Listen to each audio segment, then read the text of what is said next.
అదుపు తప్పి బోల్తా పడిన ఘటన బూర్గంపాడు మండల పరిధిలోని కృష్ణాసాగర్ అటవీ ప్రాంతంలో ఇవాళ ఉదయం చోటు చేసుకుంది. వివరాల్లోకి వెళ్తే భద్రాద్రి కొత్తగూడెం జిల్లా మణుగూరు నుంచి పాలువంచ వైపు వెళ్తున్న కేఎల్ఆర్ ప్రైవేటు ఇంజనీరింగ్ కళాశాల బస్సు బూర్గంపాడు మండలం కృష్ణాసాగర్ అటవీ ప్రాంతానికి చేరుకోగానే డ్రైవర్ నియంత్రణ కోల్పోయిన కారణంగా ఒక్కసారిగా బోల్తా పడింది. ఈ దుర్ఘటనలో పలువురు విద్యార్థులకు తీవ్ర గాయాలయ్యాయి. ప్రమాదం జరిగిన సమయంలో బస్సులో మొత్తం 60 మంది ఉన్నట్లుగా తెలుస్తోంది.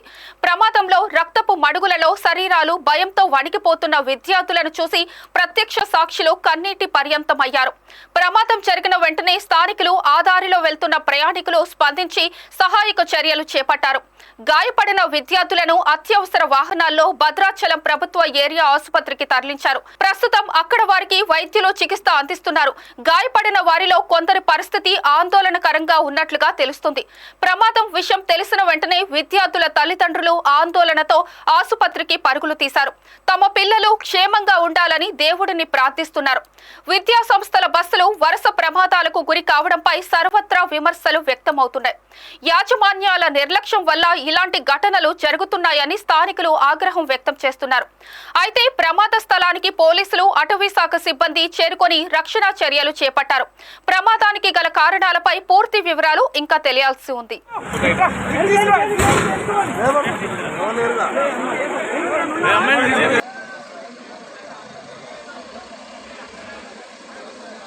అందరికీ నమస్కారం అండి. నా పేరు doctor Rajasekhar, area hospital Bhadrachalam RMO పనిచేస్తున్నాను. ఈరోజు ఉదయం సుమారు 8:30 నుంచి 9 ప్రాంతంలో మండుకొండ అటవీ ప్రాంతంలో ఒక బస్సు బోల్తా పడిన క్రమంలో అక్కడి నుంచి మనకి సుమారు 32 మంది క్షతగాత్రులు ఏరియా హాస్పిటల్ భద్రాచలానికి రావడం జరిగింది.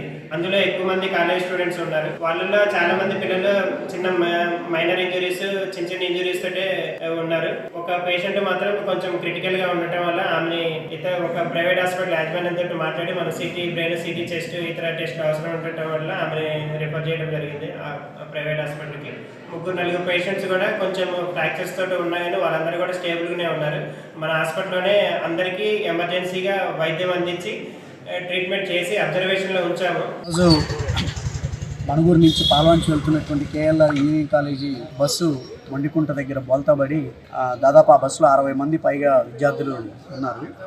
ఈ 60 మందిలో బోల్తాబడినటువంటి సందర్భంలో 32 మందికి గాయాలైనట్టుగా, ఈ 32 మందిలో కూడా 3 కొద్దిగా తీవ్రమైనటువంటి గాయాలయ్యి ఆ 3 ఒక ప్రైవేట్ హాస్పిటల్కి తరలించారని చెప్పేసి ఇక్కడ డాక్టర్ చెప్తున్నారు. మిగతా పిల్లలందరికీ ఇక్కడ ప్రాథమికమైనటువంటి వైద్యం అందుతూ ఉంది. కాబట్టి దెబ్బలు తగిలినటువంటి ఆ విద్యార్థులంతా కూడా త్వరగా కోలుకోవాలని చెప్పేసి సిపిఎం పార్టీగా మేము కోరుకుంటా ఉన్నాం. అలాగే ఈ ప్రమాదానికి సంబంధించినటువంటిది అసలు ఎందుకు ఈ ప్రమాదం జరిగింది, ప్రమాదానికి కారణాలు ఏంటనేది లోతుగా పరిశీలించాలని చెప్పేసి సిపిఎం పార్టీ భావిస్తూ ఉంది. ఇవాళ విద్యార్థులు మాకు ఇచ్చినటువంటి ప్రాథమిక సమాచారం మేరకు ఒక బస్సులో ప్రయాణం చేయాల్సినటువంటి పిల్లల్ని ఒక బస్సు పాడైపోవటం వల్ల 2 బస్సులకి సంబంధించిన పిల్లలందరినీ ఒక్క బస్సులోనే ఎక్కించి ఈరోజు ఆ పిల్లలందరినీ కూడా కాలేజీకి తీసుకెళ్లేటువంటి క్రమంలో 70 కిలోమీటర్ల వేగంతో డ్రైవర్, జనరల్గా మణుగూరు నుంచి పాల్వంచుకు వచ్చేటువంటి రోడ్డు అంతా కూడా చాలా రష్గా ఉంటుంది. ఇసుక లారీలు అయితే, ట్రాక్టర్లు అయితే, ఆర్టీసీ బస్సులు అయితే విపరీతమైనటువంటి రద్దీ ఉండేటువంటి ప్రాంతం అదంతా. ఆ రద్దీ ఉండేటువంటి ఆ ప్రాంతం మొత్తానికి సంబంధించినటువంటి దాంట్లో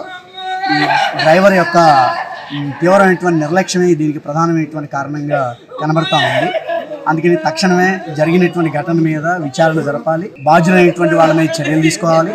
బస్సు యొక్క కండిషను యాజ్ పర్ ఆర్టీఏ అధికారులు సంబంధించినటువంటి దాని ఆధారంగా ఆ బస్సు కండిషన్ ఉందా లేదా అనేటువంటి విచారణ కూడా చేయాలని చెప్పి సిపిఎం పార్టీ డిమాండ్ చేస్తూ ఉంది.